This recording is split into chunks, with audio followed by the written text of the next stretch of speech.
Okay guys, magandang araw sa inyong lahat. So sa video na ito pag-usapan natin panibagong video na naman.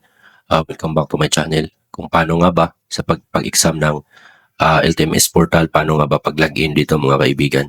So paano nga ba mag-exam dito sa LTO, yung tinatawag na CDE mga kaibigan. So ang gagawin natin, base po sa screen recording na sa monitor natin. So itong LTMS, tingnan nyo mga kaibigan, yung arrow, cursor ng arrow ng mouse natin.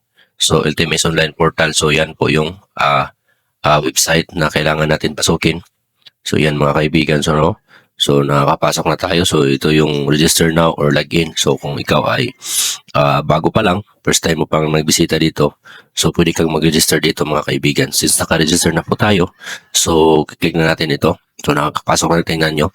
So, welcome Florante. So, ito yung kabuuang tinatawag dito mga kaibigan, ganitong dashboard ng application na ito. So, i-click nyo dito sa e-learning.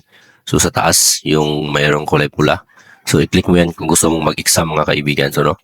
So, CDE Online Valid Application, Driver License Renewal Course, kung ikaw ay mag-renew, LTO Client and ID Tutorial, Driver's Manual, Licensing Information, Getting Ready to Drive, Driving Fundamentals, ito yung mga review, Road Courtesy and Safety, so mga training, Rights, Duties, Responsibilities of a Driver, Motor Vehicle Registration.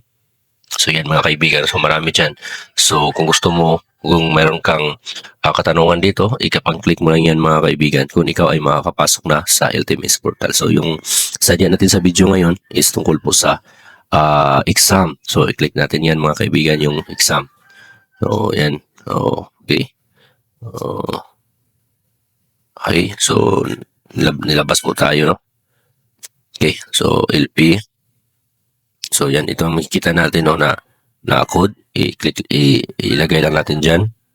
LP is LPG is 6. Okay. Natin. Okay. Pasok na tayo. So, yan. Exam, no? So, ito yung kabuuang dashboard ng exam natin mga kaibigan, CDE Online Validation Exam. So, ito yung para po sa mga renewal driver license application. So, kung mag-renew ka, so dito ka mag-exam at kailangan na 80% yung score mo para po ikaw ay makakapasa. So, i-click na mo na yan. Tapos, pag makakapasa ka, pag-submit mo at saka ikaw ay nakakapasa, ay punta ka na doon sa LTO para dalhin mo na lang yung ano mo, yung certificate, yung medical certificate na for renewal. At yun lang po kadali mga kaibigan, hindi na kailangan dumaan ka ng maraming expenditure at ikaw ay makakabayad ng malaki. So yan, ito yung gusto mong exam mga kaibigan, no? English or Filipino. So ito yung mga example na training, na exam dito sa LTO. So, tuturo ko sa inyo kung paano nga ba pag-exam dito. So, ang gagawin mo yan mga kaibigan, kung ikaw ay nag-exam lang sa bahay, highlight mo yan. So, pag i-highlight mo yan, i-copy mo yan, tapos mag-open ka ng panibagong application. So, ng panibagong tab sa Google, Control B. Okay, so makikita mo na dyan sa Google, click mo, para siguradong makakapasa ka. Okay, di ba?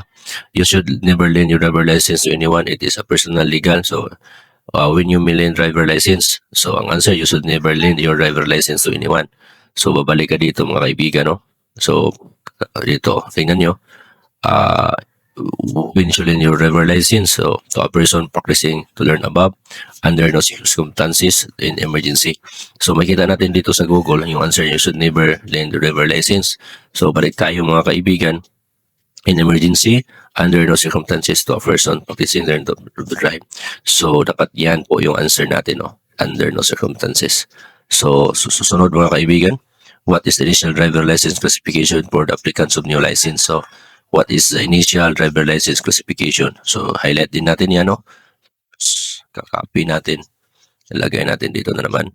So, yan lang po yan mga kasimple, no? Mga kaibigan, no? So, for initial driver license classification for the new applicant of Philippines is non-professional driver license. Non-professional driver license. So, balik tayo dito. So, professional, non-professional driver license or either in So, what is the initial driver license? Applicant for new license. So, yan. Ang ganyan lang po kasimple mga kaibigan. No? Sana po in this video, mayroon kayong natutunan para mas mapadali yung examination nyo at hindi talaga kayo papaltos at ikaw ay makakapasa sa tinatawag nitong LTO online exam mga kaibigan. So yan, maraming salamat sa panonood sa video na ito. Don't forget to subscribe our channel mga kaibigan para po sunod na mga video. Shalom po, shalom.